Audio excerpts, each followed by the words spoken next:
Hi, everyone. I'm Laurie. I am with the Wife Expert, and we have a gentleman coming on today. His name is Nick. He runs a meditation studio. And listen, this is the way I found Nick. I love how I meet people. My husband has worked for Penn State. He went to Penn State, and he randomly ran into Nick at a football game. And they started talking about meditation and life and how meditation actually calms the soul, gets your mind working again, and keeps you on a straight path. And when most of the women come to me, I talk about staying on a straight path, how you are in control of your life, and how your husband might have left. Things might be going wrong in your life and your relationships, but the first person you need to put an oxygen mask on is yourself. And that starts sometimes with meditation. If you're not meditating and your life is out of control, it's a great way to bring it back. So I also want to encourage you guys, when this is over, share this with someone you know who might be struggling. Share this with someone who's struggling in their marriage, as well as make sure you subscribe to this channel because you help us grow. That's really important to me. Thank you. I'm almost at 1,000. I'm almost there. So thank you, thank you, thank you for supporting me. Okay, so I'm going to let Nick tell you all about how he ended up doing what he's doing. And I'm just excited. Wait, one more thing. Well, I'll tell you when he comes on. Okay, Nick, go ahead. Say hello, introduce yourself, and tell us the name of your studio. Yeah. Hi, my name is Nick Gansitano, and I'm the spiritual director for the Self Inquiry Center in State College, Pennsylvania. That's where Penn And State is. that's where Penn State is. And we also have a place in India, Tiruvannamalai, India, where we have programs and we bring people for groups and meditation workshops and that type of thing. And so we've been doing that. I've been doing this now for about 30 years. And Amazing. Okay, so let's talk about how, because you used to work with Joe Paterno. yeah. How old were you when you first met him? Joe Paterno was the longest coach at Penn State University. He's famous. He's passed away now, but how did you come to play there? Well, I actually, it came that the Penn State was actually recruiting another field goal kicker uh, against the team that we were playing, and so I just happened to be playing against someone that they were recruiting, and in that particular game, the player they recruited did not do well, and I had an exceptional game. So the information was relayed to Joe Paterno, and so Penn State had an active recruiting process they went where they came to get me. And then when I first met Joe, I didn't even know who Joe Paterno was because I lived in Florida and he was like a god in Pennsylvania. And so they, when we were, we played against that team and they got those results and they came to visit, Joe came to my school and peeked inside my classroom and What? he peeked inside the door, and my coach was my teacher, and so he let me go out and talk to Joe, and so that was the beginning of it. And then I won the Brian Piccolo Award, which is a scholar athlete award for the county, and then Joe was the guest speaker. He was the keynote speaker at that, and so that's when we really connected, and I joined. And then when I went to Penn State and I got to Penn State, they felt like as a field goal kicker, it would behoove me to learn some relaxation techniques and meditation. So they recommended that I take a class, one that a previous field goal kicker had taken that had rave reviews for it. And so as soon as I took that class, immediately my entire life changed. And I went from being a kind of a, I guess you would say, your typical college student to being more focused on turning inward. I enjoyed the stillness, the peace, the bliss, excuse me, of being in that meditative state so much that, and my performance on the field just skyrocketed Hmm. as soon as I started because I never realized how active my mind was until I actually started to meditate. And so after I went to Penn State and I did that and I left and went out into the world, I found out about real meditation, like the deeper meditations, the ones that the yogis and swamis and sages and Buddhas and that kind of thing. Once they what really helps you to get and uncover and unveil what are called vasanas. And vasanas are long-held tendencies, conditioned patterns that you carry with you from lifetime to lifetime, and they're what basically cause people to keep taking birth over and over again until they're able to work and get clear of these tendencies. And so they Wait, and slow down. This is very curious. So you said life after life. So yes, is this a process? Because I like everyone knows when I bring someone on, I have questions sure, and I know they're asking them too. So I want to voice them. absolutely. Tell me what you mean by life after life. So you're telling me that when you go into a meditative place, you could possibly see where you were before? Yeah, once you get to a certain state, once your meditation gets still enough, you realize your connection with the whole of existence, then if you would consider it in a Christian context, once you know yourself to be one with God, okay, Mm-hmm. or uh, once you have that type of insight or that realization, then there's nothing you can't know, because Hmm. you in a sense you have access to the infinite consciousness, which is everywhere and in everything. And so but it that takes quite a while to get to that place. But it was something that had happened one day. I had been practicing meditation for a while, and I was a teacher, and I had made a lot of money, in business before I went into teaching and coaching. And I decided that I couldn't teach what was being taught in school anymore because it was a lie. And it What was was a lie? the science, the chemistry and the physics that was being taught in the science classes was, I knew instinctively, was not true. That it was What exactly is that? misinformation, meaning like there's no harmonic element or component to the chemistry toward matter. The understanding of the universe was Mm-hmm. so radically skewed and distorted that people had no way of actually escaping the bondage that they're in, the psychological bondage that people find themselves in. And so, as long as you think that you're a separate individual, Wait. Let's talk about that. Psychological sure. bondage. What does that mean? Psychological bondage is the belief that you are a separate individual, Which means what?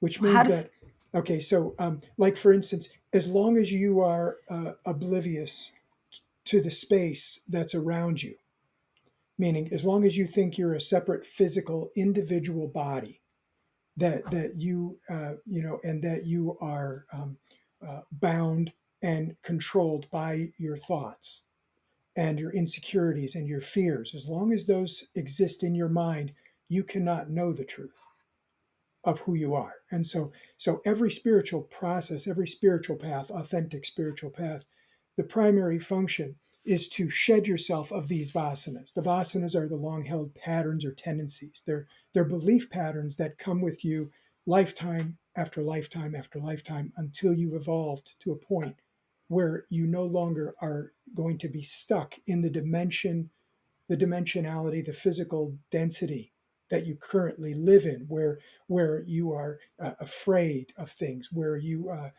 people lie and they cheat and they steal and these types of things. They only exist because of fear. And so, as long as you're living in a dualistic reality where you see yourself as being separate and cut off from the ground of being, from everything and everyone else, then you can never really wake up. What's called enlightenment. wow? Okay. Okay, so this is a lot, and so almost so like if I'm here, you're up here, right? And so most of my girls are way down here.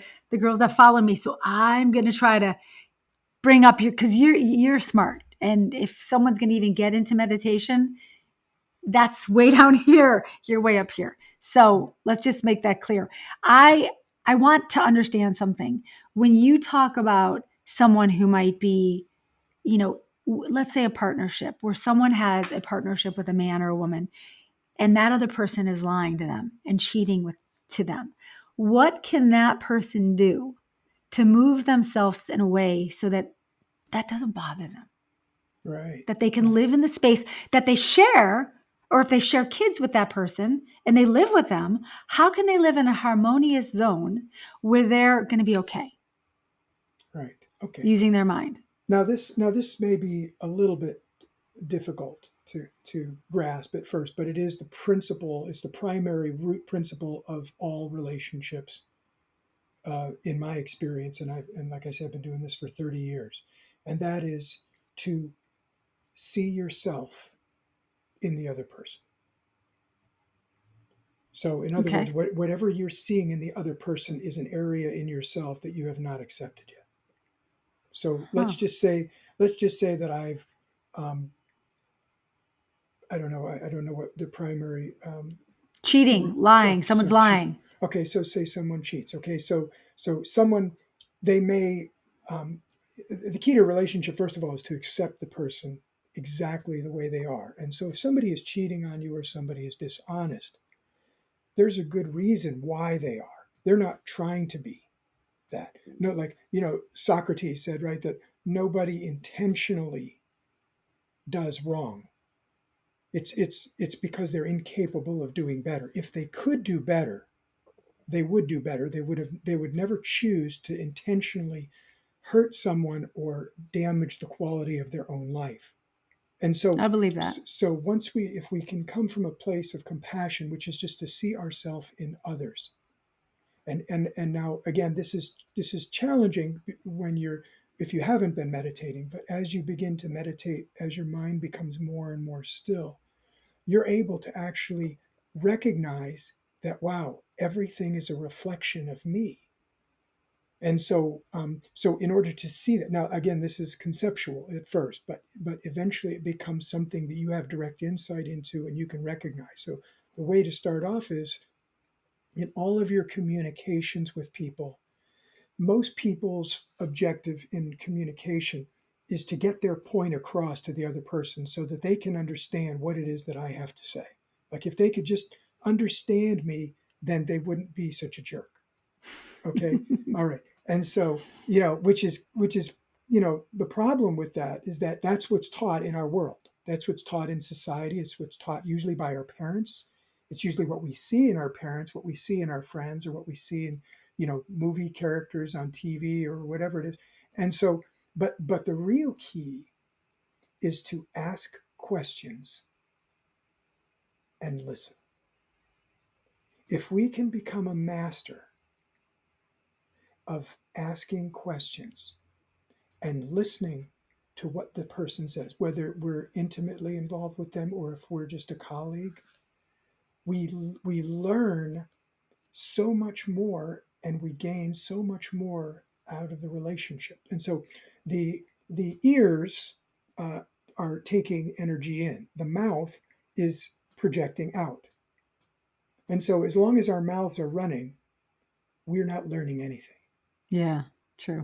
We're not learning anything from them, and it's also making it very difficult to connect with them because when they speak and they're in pain and they're suffering, or maybe they were unfaithful, maybe they did something, maybe because as people have been together for a while, the newness of the relationship where their partner maybe didn't um, tell them how wonderful they were anymore. They didn't acknowledge their beauty. They didn't acknowledge their loving attributes as much because you kind of get, it kind of sometimes it can get stale and old if you're inundated with life. You're saturated with the problems of life, and so we begin to focus on those things sometimes. And so, but as long as we can hear them, as long as we can still hear what they have to say, then there's the possibility of the relationship healing. And so for How people, does that happen? So if you're on the receiving end and you're listening to someone who's cheated on you right, talk about how terrible you are, and you're right, listening to someone tell you how terrible you are, right. who heals and how does that help? Okay, so and this is where meditation comes in. Okay, because whenever somebody attacks you, okay, now there's a martial art out there. It's called Aikido. It's very different from a karate class. Karate class, if somebody attacks you, you block their attack and then you strike them back. And so that escalates the situation to DEFCON 2. You go to the next level of fight, of opposition and fighting. And then they attack again, and then you attack, and before you know it, you're both fighting, and it's not over until someone's either dead or quits. Okay. Now, Mm. now in Aikido, it's the opposite. If someone attacks you, you step back and you redirect. If they swing at you again, you step back. You don't even block it.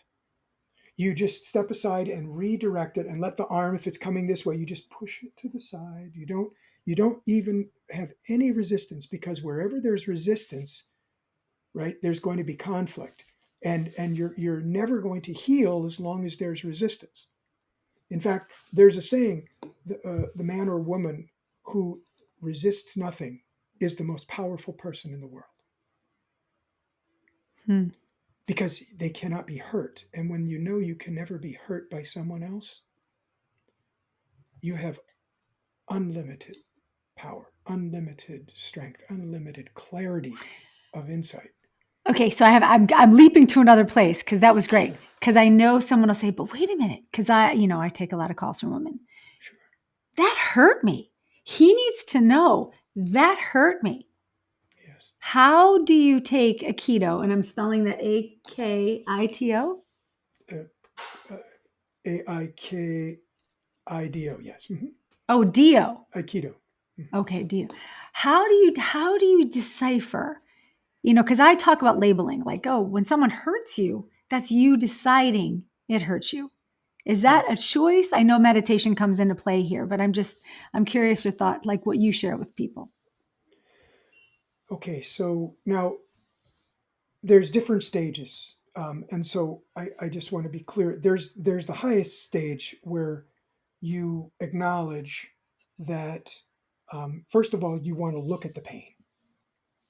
Most people in our society are conditioned to avoid pain. They're conditioned to think pain is not a good thing. And so this makes life a little bit more difficult, particularly. Uh, but a warrior, whether you're a spiritual warrior, whether or not you're in a marriage and you have certain intensity in your dynamics between you or not, the warrior element of it is to stop resisting pain. In order to have love, you must be willing to get hurt. Hmm. You cannot have Tell me love more. without getting hurt. This is just, it's a natural part of the living process. And so anything worth having has some pain associated with it, because you can't have good with no bad. You can't have right without wrong. You can't have up without down, dark without light. They exist. This is a dualistic dimension or reality. So if I get hurt, of course, the natural response is to say, "You hurt me, I'm going to hurt you. I'm Hmm. going to get back at you." And that's the natural instinct. It's the animal instinct, but it's not the human. It's not the highest response for human. The idea is to come into a more conscious state of being where you say, "Okay, I feel the pain." You look at the pain. You sit with the pain, kind of like a cat watching a mouse hole. And you just look at it. You're just observing it. You're not resisting. You're not rejecting it. You understand such is the nature of the mind. You can only suffer if your mind is active. If you're not thinking, you can't suffer.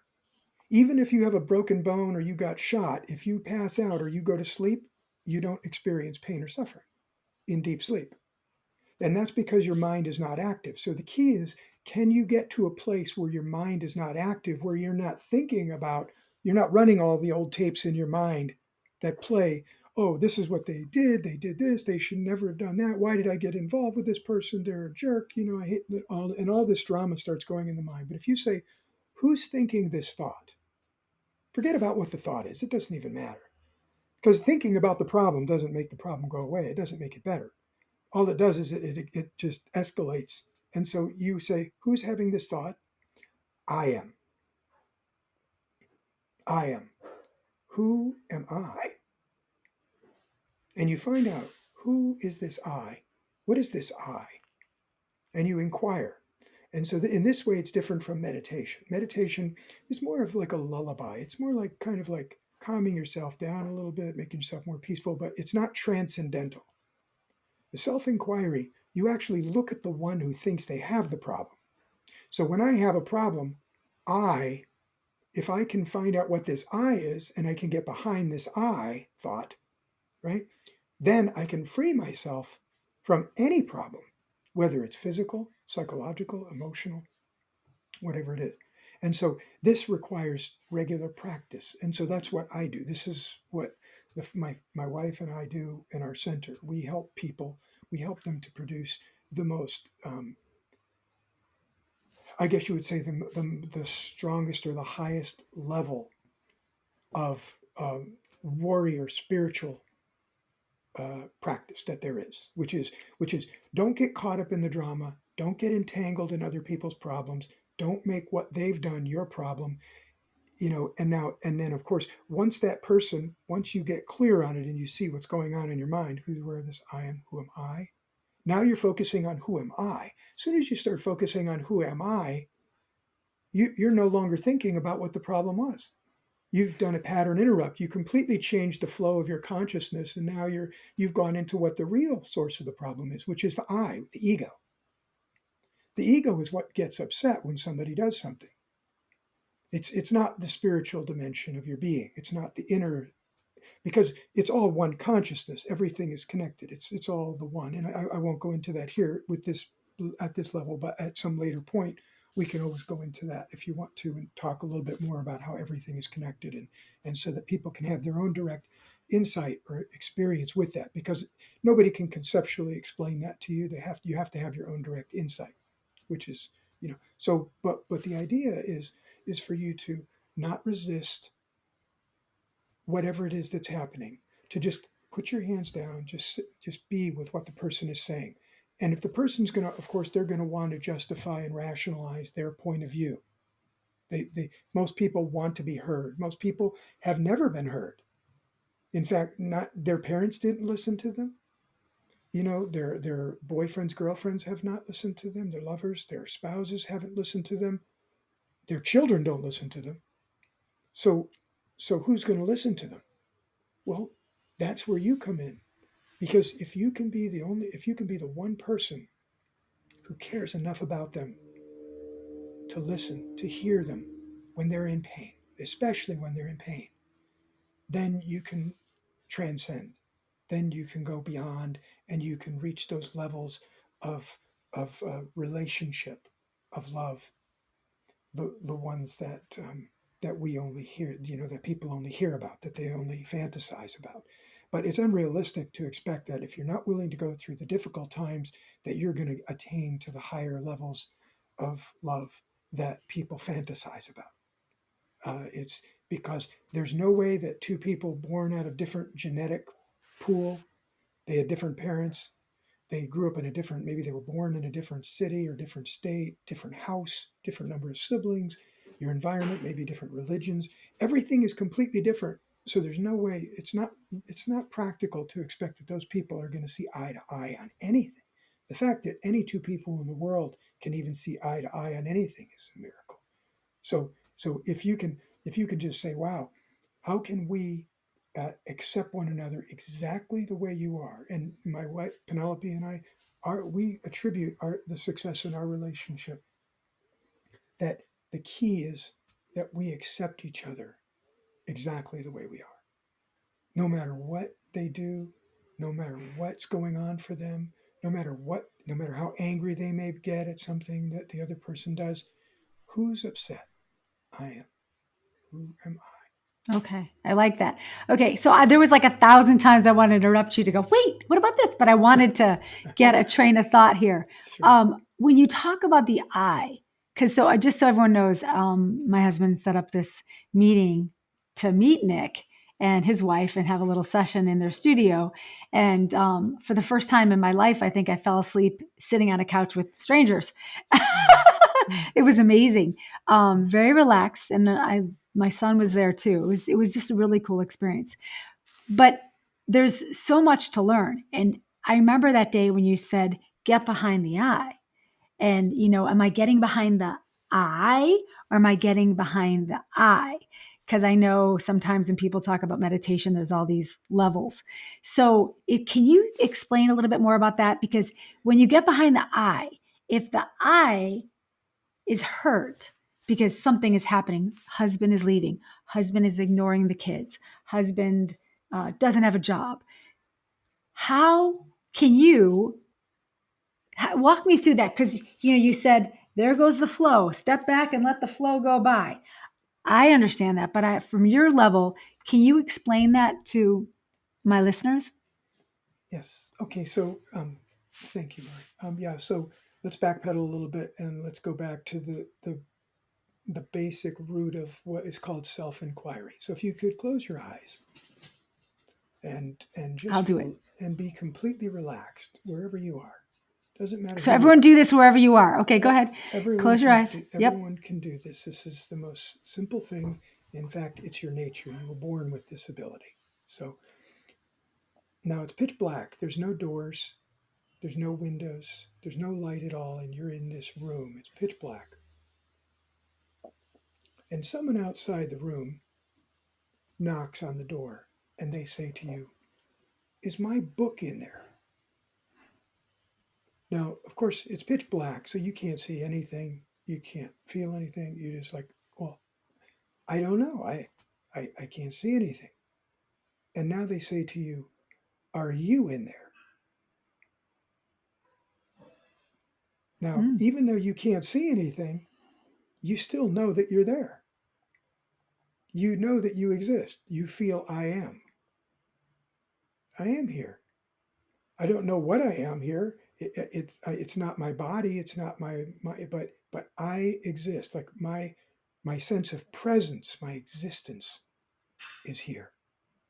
And to make note of that, just notice that I am, that I exist, mm, and to rest in that knowingness. You're not distracted by anything outside the room. This is your practice. This is the very basic rudimentary meditation of how to realize I am. And for those of you who studied any type of spirituality, Bible included, God's name is I am. Exodus 3:14. And so mm, this I am, this is what all the spiritual teachers throughout time have been pointing to. This presence, this pure awareness of being. It's the empty canvas of your mind before any thoughts enter it. It's the purest, it's the pristine state of consciousness where everything must take place in order to have an experience. So if you can backpedal, if you can just use this simple thing we just did, and you can do that regularly, spread throughout the day, every time your mind starts to get crazy, busy throughout the day, and you just stop for a moment, you sit in the dark room, say, "Who's in there?" "I am." And just feel you are. The mind comes back down to zero. And then as time goes on, it starts to build up again, more activity. Stop, pull it back down to zero. And so your mind, instead of just being this one huge, huge mountain of thoughts at the end of the day, just constantly running on, you're going crazy. You you don't lose yourself. You see it coming up, you pull it down to zero. Coming up, coming down to zero. It never gets out of control. Your mind never runs away with you to where you become reactionary, where people can't upset you. You become unperturbed in the face of all adversity. Even if you're death, even if you're death, you're facing your death. If you're able to get into this place, you know, and again, Jesus and Buddha and all the different teachers throughout the history of time, they said, if you understand the truth that I bring, you shall not taste death. And this is it. To get to a place where nothing can disturb you, nothing can bother you, no one can rile you up, and nobody has that power. And so but you have to train yourself. And this is where what Penelope and I do. That's why we have weekly meditations. It's to remind people because they come in and they do it for a couple of days or maybe a week or so, and then they kind of get out of it. So we just kind of keep bringing them back in and help them make it habitual. Most people are good at developing habits that are destructive and not good for them. We want to replace that with a habit that's extremely centering and peaceful for them. amazing. I have so many questions, and I just want to take this all apart, but we don't have a lot of time. Um, I okay, so let's talk about, because if somebody hears this and they say, "I want to do this," how do they get a hold of you? You want to just tell them where to find your website? Yeah, it's self-inquiry.com. Okay, Just self and you do hyphen. you do individual, and then you also do group. Yeah, we do weekly. We have two weekly meetings, meditation groups, where they meditate. First, there's an orientation, which we teach them the process of it, and then they they can either come in person, or they can zoom in. And the first hour of it, they would be meditating. And of course, that in the beginning, there you're not going to be expected to meditate straight for 1 hour if you don't have any experience. You're just going to practice it as much as you can over the course of the first hour, and then you call in on the Zoom line, and then I answer all the questions and answers, kind of like what we're doing right now. But we go in each time, we go a little bit deeper, a little bit deeper, a deeper, and we prepare them. Prepare them and make them ready for it, so that as they start to get in touch with the deep rooted vasanas, the really deep fears, the ones that most people don't really want to face, then we're there with them in order to help them go through it together. In fact, if you meditate with those who really know how to meditate, they can actually, by meditating with them, they can actually help you clear all of your fears and insecurities and limitations just by meditating on the space with you. Hmm. Because yeah, I think it's interesting because most of the women that I coach will say to me, I've never been insecure. I've never had any fears. And now that my husband's had an affair, now that he's walked out the door and left the kids and I can't, I'm scared to death. And now I have all these fears. So it's like when something traumatic happens in your life, suddenly you have all these new feelings. yes. And if that wouldn't have happened, if that person wouldn't have left, or if this thing hadn't happened, those fears wouldn't have shown up. But you're saying Yeah, because of the repetitiveness of life, yeah. that they're in there anyway. Oh, it's like an onion. There's just layers of the layers covering layers and layers and layers. And they have no idea how many lifetimes they've been at this. Like, and every one of them is just piled on top of the other, where they've been born because they came into this life in order to get clear on it, to get free of it. So So the when does people, it stop? How does it end? it stops when, okay, look at it this way. Let's just say that you have a necklace, a pearl necklace, and Okay. let's just say there's billions of pearls on this necklace, and each one of those pearls represents a thought or a fear or something that they need to get in touch with. It's accumulate. Most people have no idea how many thoughts they actually have over the course of a day.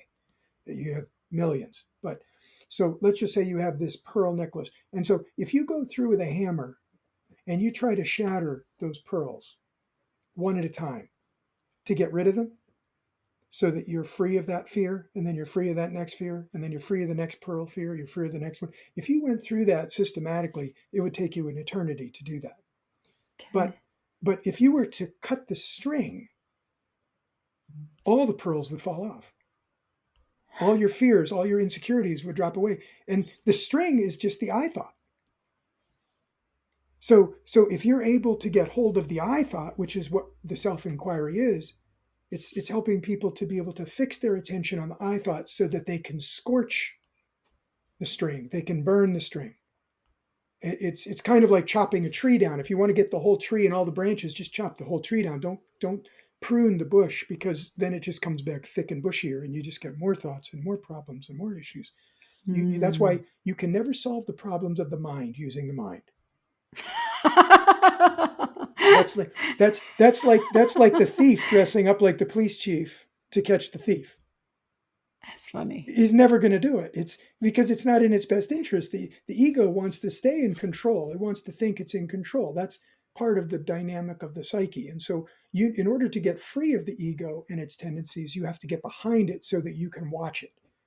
It's like shining shining a light, a floodlight on someone in your front yard trying to rob your house. They can't do anything because the light's on them. So you have to get your awareness behind it so you can see the mind, so you can see the ego, you can see what it's up to. It's clever tactics to sabotage your relationships, to try to make you oversensitive, to make you, react to things that really just, you know, you had no way of controlling. So, and so the key is to strengthen your sense of awareness. And the way you grow awareness is by practicing, and Yeah. practicing awareness of I. Awareness of the I thought will eventually scorch it. It will dissolve the I thought. How do you know? Okay, so one last question. How do you know if it's I or if it's your ego? How do you know like which one it is that you're looking at? Well, you have the individualized ego, the sense of individual, like I, me, my mind. That's my stuff. That's, you did that to me. I'm going to go to the store. That I is the ego. The ego that thinks it's a separate individual cut off from everyone else, and struggling, and they're afraid and worried. And then the real I, which is the underlying I am, the isness of pure being. There is no sense of separation. Hmm. There is none. But because everything is actually made of the infinite I, even the ego is actually a tiny aspect of it, like a pixel in a painting. It's just a small, restricted, limited part of yourself it's the ignorance of who you really are that causes you all your suffering and pain. Once you realize who you really are, you can never suffer. Everything becomes a joke. It becomes funny because you realize that it's all you. It's always been you. But so okay, so I could talk to you for hours about this because I feel like every time you say something, there's like 15 questions that go in my head. Do you ever screw up? Like, do you stay in this level, or do you ever go, oh shoot, my ego just took over? It's something that we practice forever, right? No, you just no. Once you have the realization, right? Once you realize who you are, you realize that it's all you. Like even a dog that attacks you, or a person that screams at you, it's like it's like a dream. You're not, you don't react to it because you're just like, I mean, the body can still have a natural reaction to it just because of the conditioning of the body, but you're watching your own body react and do what it's doing. You're still the awareness behind it, watching it. It's like watching a movie where characters are interacting or arguing. You're watching the whole thing occur Yeah. from behind the drama, and Yeah. you don't have to get entangled Okay. So many questions. Yeah. in it. Okay. So I felt when I met you in person. You're fascinating, but this is 30 years of your studies that we've just taken 30 minutes to ask some questions. So Nick, I'm going to let this be on the internet and see what people have to say. And we'll have to chat again about something deeper. And if you guys want to reach out to him, you know how to find him. And Nick, I thank you so much. You're This welcome. means a lot. And I know so many people will appreciate hearing this. Oh, and Laurie, Because I'm we supposed start to in tell you, baby steps. this book will also help people. If Yes. Is people that are your interested. book? Yeah, this Did is you kind of write interesting. that? Yeah. You Now wrote that. I have that. I got that for Christmas from my husband. Okay. yeah, now there's two. There's the anonymous version, which was the original version. We submitted it anonymously because we were just going to release it that way. But then the large publishing house, they said they couldn't promote a book that was anonymous, so they made me put my name on it. And the whole idea of the book What? is to dismantle any sense of individuality. So we thought, well, we'll just put anonymous, and then nobody will get confused. But then they That's said, well, so so cool. so yeah, so even the publishing houses were run by the ego. Okay. So Yeah, let's talk about that. So I'm going to put a link to the book down below in the notes so everyone okay, can get it. great. That's amazing. I thought my husband said he wrote it. I'm like, no, he didn't write it. It says anonymous. And he's Yeah, like, no, I think that's his yeah, book. Now my yeah, husband was right. Just kidding.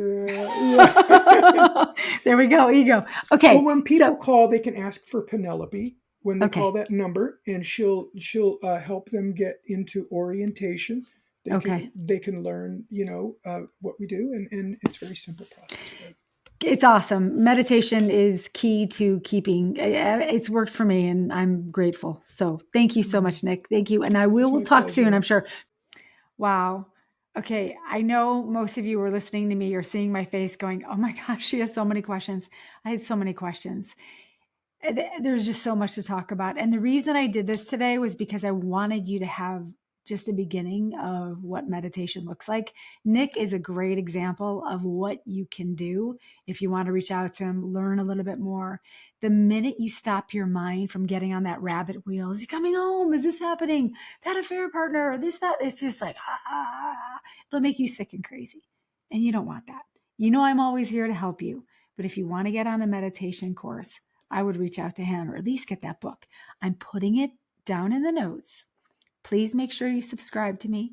Please make sure you hit the subscription so you can get all my interviews and whatever else I'm posting, and share this with somebody. Share this with anyone that you know that might be struggling, because, you know, this world would be a better place if we all stay connected.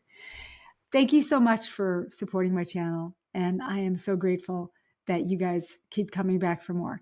I'm here. Let me help you support you. Let me help support you in your marriage or whatever else is happening.